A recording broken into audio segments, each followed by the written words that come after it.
오늘 우리가 디모데후서를 읽었습니다. 성경에 사도 바울이 기록한 서신들 가운데 가장 마지막에 사도 바울이 기록한 서신이라고 알려져 있습니다. 그래서 바울의 유언과 같은 그런 고백들이 디모데후서에 나오는데, 바울이 자신의 아들과 같이 여겼던 사랑하는 제자 디모데에게 보낸 이 마지막 편지 속에 복음의 사명을 끝까지 잘 지켜라 라고 당부하는 내용이 주제인데, 그 내용 속에 바울은 그리스도인이 살아가는 세상, 말세의 마지막 때의 특징에 대해서 이렇게 전합니다.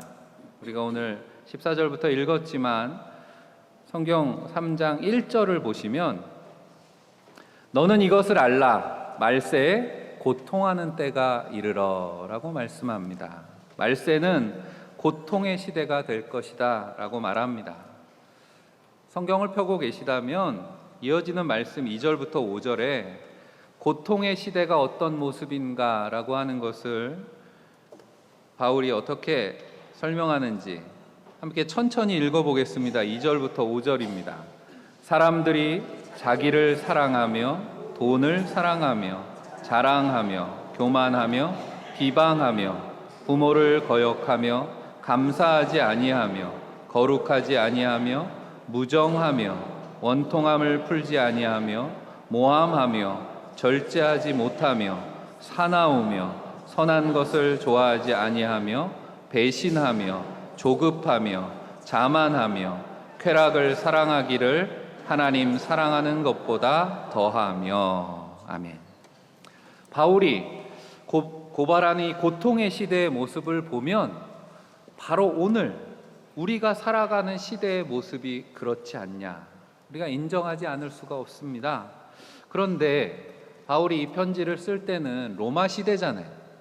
바울이 살던 그 시대에 어떻게 오늘 우리의 시대상을 이렇게 꿰뚫고 있을까 싶지만, 사실 죄가 사람들의 마음을 지배하는 시대의 모습은 그때나 지금이나 다르지 않다는 것을 말씀해주고 있는 것입니다.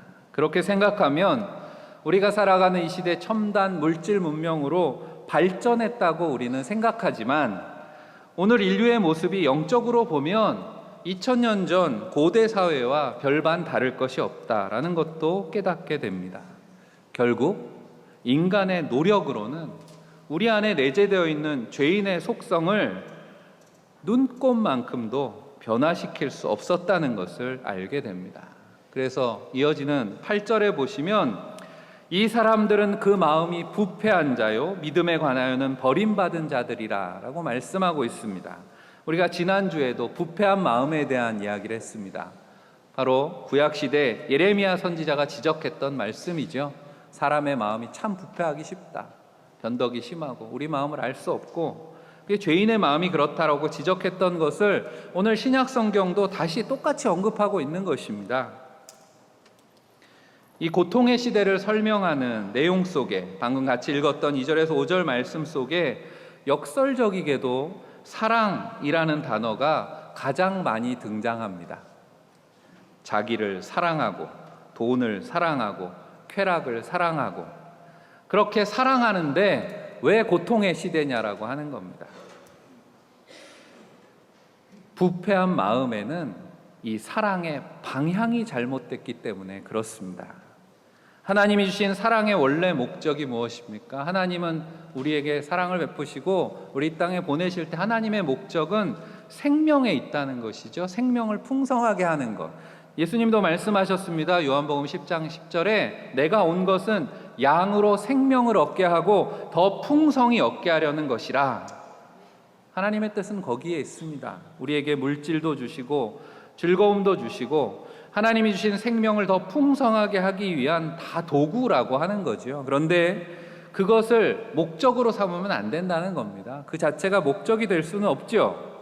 우리가 죄를 의미하는 성경의 단어 가운데 관역을 벗어나다라는 뜻이 죄라는 단어에 있습니다. 사랑의 하나님이 목표가 되지 않는 사랑도 마찬가지입니다. 관역을 벗어난 사랑이 되는 것이고 거짓된 사랑이 됩니다.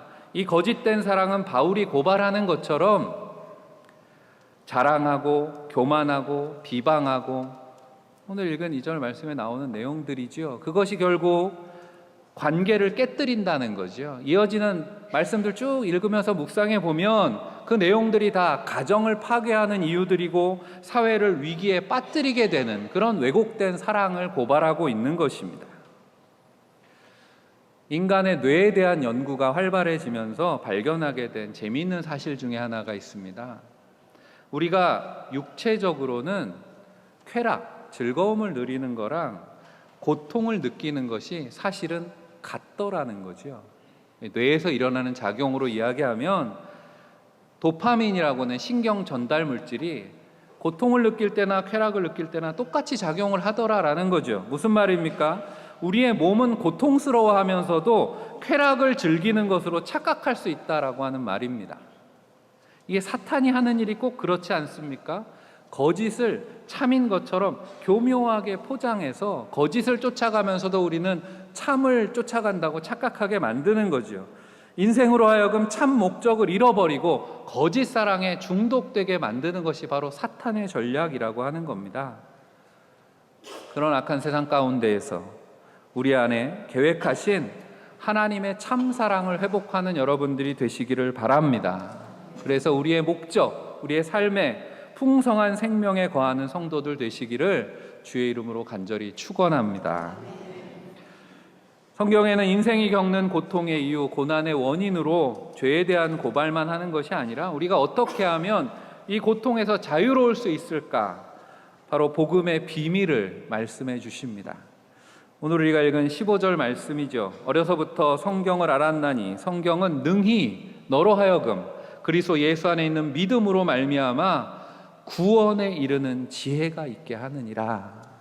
오늘 말씀 속에 구원의 지혜가 담겨 있습니다. 바로 그리스도 예수 안에 있는 믿음, 우리가 예수 그리스도를 믿는다라고 할 때 한마디로 예수 그리스도가 우리를 죄와 고통에서 구원하심을 믿는 것입니다. 우리가 성경 말씀을 통해서 깨닫게 되는 복음의 비밀이 그거잖아요. 성경은 바로 이 구원의 비밀을 우리에게 알려주는 책입니다. 하나님이 어떻게 우리를 구원하셨습니까?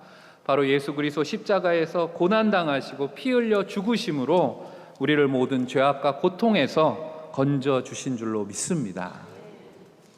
이 구원에 이르는 지혜, 여러분들은 다 아멘 하고 믿음으로 고백을 하셨지만 사실 믿지 않는 세상 사람들이 볼 때는 전혀 이해가 되지 않는 지혜입니다. 우리는 너무도 익숙한 복음의 내용이 세상이 볼 때는 사실 말도 안 되는 내용이거든요. 신이 인간이 되셨습니다. 육신을 입고. 이해가 안 되죠. 전지전능하신 하나님이 고통과 고난을 당하셨다라고 하는 것도 세상은 이해할 수 없는 이야기입니다. 그래서 성경은 우리에게 말씀하죠. 머리로 이해할 수 없기 때문에 마음으로 믿어야 된다는 거예요. 우리가 잘 아는 로마서 10장 9절 10절 말씀에 내가 만일 내 입으로 예수를 시인하고 주로 시인하고 또 하나님께서 그를 죽은 자 가운데서 살리신 것을 내 마음에 믿으면 구원을 받으리라. 사람이 마음으로 믿어 의에 이르고 입으로 시인하여 구원에 이르느니라. 아멘. 사랑하는 성도 여러분, 고통 중에 있으십니까? 이해가 되지 않는 고난의 한가운데 계십니까? 우리의 모든 고통을 공감하시기 위해서 주님이 육신을 입으셨고 주님이 오늘도 우리에게 말씀하실 때 그 능력이 믿음 안에서 우리를 구원하시는 줄 믿습니다. 지난주에 기도에 대해서 이야기하면서 기도는 하나님과 공감하는 시간이라 그랬습니다. 마음이 같아지는 거죠. 내 마음 나도 모르고 내 마음대로 되지도 않고 하지만 하나님의 은혜가 임할 때 우리 안에 변화가 일어납니다. 주님께서 주님의 마음을 우리에게 담아주실 때 비로소 우리는 제대로 기도할 수 있는 것입니다. 그렇다면 오늘 말씀에 대해서는 하나님의 감동이라고 표현하고 있습니다. 이 감이라고 하는 건 공감 감동의 똑같은 감자잖아요. 마찬가지로 우리가 말씀을 대할 때도 공감하시는 하나님의 도우심이 필요하다는 그런 의미겠죠. 헬라어 성경에 보면 우리 번역에는 하나님의 감동이라고 이렇게 두 단어로 되어 있는데 헬라어는 하나의 단어입니다. 테오프뉴토스라고 하는 합성어인데 직역하면 하나님께서 숨을 불어 넣으셨다라는 뜻이에요. 무슨 뜻이라고요? 하나님께서 숨을 불어 넣으셨다. 그러면 떠오르는 장면이 있죠. 하나님이 숨을 불어 넣으셨다. 언제 그러셨죠? 창조 때, 하나님께서 인간을 만드실 때 진흙을 빚어서 사람을 만드시고 그 코에 생기를 불어 넣으시니 생명이 되었다. 창세기 2장 7절의 말씀입니다. 그렇다면 모든 성경은 하나님의 감동으로 되었다라고 하는 이 말씀에 담긴 의미가 무엇인지 깨닫게 됩니다. 성경은 구약 신약 66권이 오랜 시간에 걸쳐서 많은 저자들에 의해서 기록되었다고 우리는 알고 있습니다. 그러니까 분명히 사람이 기록한 거예요. 그들이 살아있던 시대, 문화, 역사적인 배경이 다 이 안에 담겨 있습니다. 그런데 그런 성경이 어떻게 하나님의 말씀이 될 수 있느냐라고 하는 거죠. 진흙에 하나님의 호흡이 담길 때 생명을 얻게 되는 것처럼 하나님의 숨결이 말씀에 닿게 될 때 그 말씀이 우리에게 살아있는 하나님의 말씀이 되는 줄 믿습니다. 그래서 우리가 잘 아는 히브리서 4장 12절은 하나님의 말씀은 살아있고 활력이 있다 이렇게 말씀하는 거죠. 좌우에 날선 어떤 검보다도 예리하여 혼과 영과 관절과 골수를 쪼개기까지 하며 또 마음의 생각과 뜻을 판단하나니 하나님의 영이 말씀에 임하게 될 때 그 말씀은 살아서 그런 역사를 불러일으킨다라고 하는 거죠. 하나님의 숨을 뜻하는 헬라어 푸뉴마라고 하는 것은 성경에 자주 성령으로 번역되었습니다. 부활하신 주님도 제자들을 만나셨을 때, 부활하신 주님이 제자들을 만나셔서 요한복음 20장 22절에 보면 말씀을 하시면서 그들을 향해서 숨을 내쉬며 이르시되 성령을 받으라 하셨다는 거죠. 숨을 내쉬면서 성령을 받으라. 그래서 하나님의 숨결이 담긴 말씀으로 우리가 성경을 제대로 읽으려면 어떻게 해야 된다고 성경은 말씀합니까? 베드로후서 1장 20절 21절에 성경의 모든 예언은 사사로이 풀 것이 아니니, 성경은 제대로 읽으려면 오직 성령의 감동하심을 받은 사람들이 하나님께 받아 말한 것임이라. 무슨 말입니까? 성령의 감동이 있어야 우리가 말씀을 제대로 깨닫게 됩니다. 성령의 도우심으로 말씀이 내 안에 살아 역사하시고 나의 말씀이 되는 거죠. 그럴 때 나를 변화시키는 능력의 말씀이 되는 줄 믿습니다. 우리가 오래전부터 성경을 읽었고 어려서부터 말씀을 배웠고 하지만 성령의 감동이 없으면 그것은 그냥 에베소 교회에 보낸 편지이고 디모데에게 보낸 유언장일 뿐이다 라고 하는 거죠. 교훈과 책망과 바르게 함과 의로 교육함이라고 하는 살아계신 하나님의 말씀의 유익을 얻기 위해서는 우리 가운데 성령의 감동이 늘 끊이지 않기를 축원합니다. 우리가 예전에 서울에 한 큰 쇼핑센터 빌딩이 흔들려가지고 손님들이 지진이 났는가 하고 다 막 대피하고 그런 일이 기사에 난 적이 있습니다. 이게 어떻게 쇼핑센터가 흔들렸는가? 나중에 전문가들이 조사를 해보니까 그때 지진은 안 일어났고 건물이 흔들린 이유를 추적해 보니까 건물 안에 영화관이 있었다는 거죠. 근데 요즘에는 그냥 보기만 하는 영화가 아니라 막 의자도 흔들리고 막 이런 4D 영화라는 게 있어요. 그래서 영화에 맞춰가지고 그것을 느낄 수 있게 움직이는 의자가, 그 의자의 떨림이 이 건물의 공진 주파수랑 똑같더라는 거죠. 그러다 보니까 의자의 떨림들이 모여서 그 큰 건물을 흔든 겁니다. 건물도 고유한 주파수를 가지고 있는데 그 떨림이 반복되면 그 힘이 쌓여서 튼튼한 건물도 무너뜨릴 수 있다라고 하는 거죠. 하나님의 말씀의 감동은 그렇게 우리를 떨리게 합니다. 하나님의 사랑에 담긴 말씀이 우리의 삶을 흔들고 변화를 일으키죠. 하지만 그 변화는 작은 떨림으로부터 시작된다는 것을 잊지 마시기를 바랍니다. 한국교회에서의 유명한 부흥사였던 김익두 목사님을 아십니까? 깡패 김익두라고 이렇게는 아실 거예요. 이분이 왜 깡패 김익두가 됐는가? 젊어서 인생에 실패하고 술주정뱅이가 되었습니다. 그래서 사람들 괴롭히는 거죠. 그래서 깡패 김익두에 사람들이 막 피하는 그런 인물이 되었습니다. 동네에서 깡패로 악명이 높았는데 그러던 어느 날 장터에서 여자 외국인 선교사가 전해주는 전도지를 하나 받은 거예요. 전도지 받을 때는 그냥 나중에 코나 풀지 이러고서 꾸겨 넣었다는 거예요. 그런데 나중에 그걸 살펴보는데 마음이 떨렸습니다.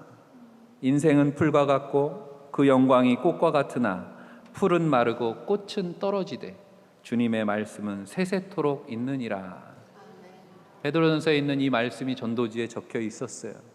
인생에 실패하고 고통의 시간, 암흑과 같은 그런 시기를 살아가면서 삶이 뭔가 고민하고 있는 그에게 하나님의 말씀은 영원하다라는 말씀이 그 마음에 떨림을 일으켰습니다. 그러나 그 한 번의 떨림이 기믹두, 깡패 기믹두를 부흥사가 되게 한 건 아닙니다. 선교사가 인도하는 부흥에 참석했고 거기서 회개하게 되고 선교사의 기도를 받고 권면하면서 말씀을 쥐어줍니다. 말씀을 열심히 읽으라고. 그때부터 1년 동안 성경을 읽었습니다. 몇 번이나 읽었을까요? 한두 번 읽었으면 제가 얘기를 안 하겠죠. 1년 동안 100번을 읽었습니다. 성경을 읽어나가는 동안에 그의 떨림이 커지기 시작하는 거죠. 그의 마음이 변화되고 그의 삶이 변화되고 그 주변을 변화시키기 시작했습니다. 나중에 목회를 하면서 변화된 그가 가는 곳마다 기적과 부흥을 경험했습니다. 김익두 목사님이 목회하던 교회에 부흥회를 열면 전국 곳곳에서 수만 명의 사람들이 몰려와서 은혜를 받았다는 거죠. 그 후로 만주, 시베리아를 가리지 않고 아직 우리가 독립하기 이전에 일제시대 때부터 시작해서 평생 동안 700번이 넘는 부흥회를 인도하고 한국교회 초대 부흥회 그런 큰 역할을 했다는 거죠. 그의 부흥회 때 영향을 받아서 목사가 된 수많은 인물들 중에는 우리가 잘 아는 신사참배 때 순교한 주기철 목사님도 포함이 되어 있습니다. 한 사람의 마음에 말씀의 감동이 쌓이고 쌓일 때 이런 큰 변화가 일어나는 줄 믿습니다. 교훈과 책망과 바르게 함과 의로 교육하는 말씀들이 쌓여서 우리 마음의 변화를 일으킵니다. 한 번에 변화할 것이라고 이야기하는 것은 사탄의 유혹에 가깝습니다. 왜냐하면 육체의 육체의 쾌락이라는 게 그런 거잖아요. 금방 즐거움이 있습니다. 마약처럼 효과가 빠르기 때문에 사람들이 끌립니다. 하지만 그런 변화의 결과는 고통뿐이라고 하는 것을 우리는 너무도 잘 알고 있습니다. 오히려 좋은 약은 장복해야 된다 그러죠. 그래서 그 변화가 우리 안에 잘 나타나서 건강해지는 거죠. 물론 듣기 좋은 말씀이 감동받기도 쉽습니다. 그렇지만 오늘 교훈과 책망과 바르게 함과 의로 교육함이라고 하는 말씀의 의미가 뭐겠습니까? 듣기 불편한 말씀도, 말씀 들으면 가슴이 아프고 속이 쓰리고 때로 따분한 그런 설교도 마음에 쌓으시기를 바랍니다. 우리가 물이 100도가 다다라야 끓잖아요. 그런 것처럼 쌓이고 쌓인 말씀의 감동이 임계점에 다다르게 되면 건물이 움직이듯이 요지부동 죄인의 굳어진 마음에 떨림, 균열을 일으키고 변화를 가져오는 것입니다. 그렇게 성령의 하나님의 말씀으로 마음이 감동된, 이거 음악 용어로는 조율한다 그러죠. 하나님 말씀에 조율된 사람에게는 말씀이 이제 능력으로 그의 삶 가운데 드러나고 열매 맺게 된다라고 하는 거죠. 그렇게 성령의 감동이 변화된 삶의 능력으로 열매 맺는 성도들이 다 되시기를 축복합니다. 어떻게 하면 우리가 그런 성도가 될 것인가? 디모데전서 후서에 딱 한 번씩 나오는, 신약 성경에 그래서 2번 나오는 표현이 있는데 한번 찾아보세요. 17절에 이는 하나님의 사람으로 온전하게 하며 모든 선한 일을 행할 능력을 갖추게 하려 함이라 라는 말씀에 들어 있습니다. 어떤 단어 같아요? 하나님의 사람이라는 말씀이 신약 성경에 딱 2번 나오는데 그게 디모데전서 후서에 한 번씩 나옵니다. 구약 성경에 많이 나오는 표현이에요. 구약 성경에 모세와 사무엘, 다윗, 엘리야와 엘리사 이런 위대한 신앙인들을 칭할 때 붙이는 호칭이 바로 하나님의 사람입니다. 하나님의 사람, 그들은 한결같이 하나님의 말씀에 감동으로 살았던 사람들입니다. 시편의 고백처럼 주의 말씀은 내 발의 등이요 내 길의 빛이 되십니다 라고 고백하면서 말씀의 감동을 따라서 주님이 가라 하시면 가고 서라 하시면 서고, 그런 사람들이 바로 하나님의 사람입니다. 바울이 그러면 왜 디모데를 하나님의 사람이라고 불렀을까? 디모데에게서 그런 신앙, 말씀에 조율된 신앙을 보았다는 거지요. 그래서 디모데에게 이 말씀을 전하는 겁니다. 12절 13절에 나오는 것처럼 경건한 사람들은 박해를 받고 사탄의 세력들은 더 악해지는 이 고통의 시대 말세를 어떻게 이겨야 하는지 누구보다 잘 알고 있는 사람이라는 뜻이죠. 어떻게 잘 알고 있습니까? 어려서부터 디모데는 자신의 삶을 온전하게 지켜주시고 믿음의 선한 싸움을 싸우게 하는 능력이 바로 하나님의 말씀에 있다는 것을 배워서 알았다는 거예요. 하나님의 사람은 쾌락에 쉽게 움직이는 육신의 사람과 다릅니다. 순간적인 감동과 영원한 감동을 분별할 줄 아는 사람입니다. 하나님의 사람, 사랑하는 디모데를 향한 바울의 애정이 담긴 호칭이지만 성령의 감동이 있는 하나님의 말씀으로 살아가고자 하는 모든 그리스도인들이 하나님의 사람 되는 줄 믿습니다. 왜냐하면 하나님은 하나님의 백성들이 다 그렇게 되기를 원하셨다는 거죠. 우리가 구약 성경에도 이스라엘 백성들에게 하나님께서 언제 말씀을 주셨습니까? 애굽에 종살이할 때 말씀을 주지 않으셨고 출애굽한 이스라엘 백성들에게 율법을 주셨다는 것을 우리가 주목해 봅니다. 출애굽기 20장에 보면 하나님께서 이스라엘 백성들에게 십계명, 하나님의 말씀을 주시면서 하셨던 말씀이 출애굽기 20장 1절 2절에 나옵니다. 하나님이 이 모든 말씀으로 말씀하여 이르시되 나는 너를 애굽 땅 종되었던 집에서 인도하여 낸 내 하나님 여호와니라. 무슨 말씀입니까? 뒤집어서 읽어보면 하나님께서 너희를 자유케 하셔서 너희에게 말씀을 주신다라고 하는 거죠. 말씀은 노예가 아니라 자유케 된 이들에게 주시는 하나님의 명령입니다. 종과 자유인의 차이가 뭡니까? 종은 선택권이 없어요. 하지만 자유인은 글자 그대로 선택의 자유가 있다는 거죠. 그리고 자신이 선택한 것에 대해서 책임과 결과가 따릅니다. 자유케 하시는 하나님의 말씀 앞에 언제나 선택과 결단이 요구되는 이유인 거죠. 출애굽한 이스라엘 백성들이 가나안 땅, 약속의 땅을 눈앞에 두었을 때 그들에게 주신 말씀이 신명기인데, 신명기 28장 우리가 잘 알고 있습니다. 너희 앞에 두 갈래의 길이 있다는 거예요. 축복의 길과 저주의 길입니다. 그것은 하나님의 말씀에 어떻게 반응하는가에 따라서 순종하느냐 거부하느냐 선택에 달려 있다라고 하는 것입니다. 어떤 길을 선택할 것이냐라는 거죠. 미국의 시인 로버트 프로스트가 쓴 가지 않은 길이라고 하는 시가 있습니다. 가지 않은 길이라는 시의 마지막 부분을 읽어드립니다.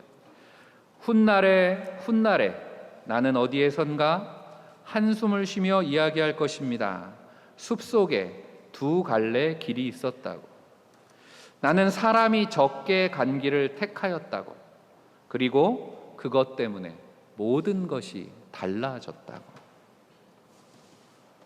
말씀은 우리에게 선택을 요구합니다. 그 선택 앞에 우리가 어떤 말씀을 쌓아가느냐, 우리와 하나님과의 관계가 달라지고 우리의 삶이 달라지는 줄 믿습니다. 하나님의 백성으로 구별된 삶, 하나님이 주시는 감동, 성령에 순종하는 길을 택하는 저와 여러분들이 되시기를 바랍니다.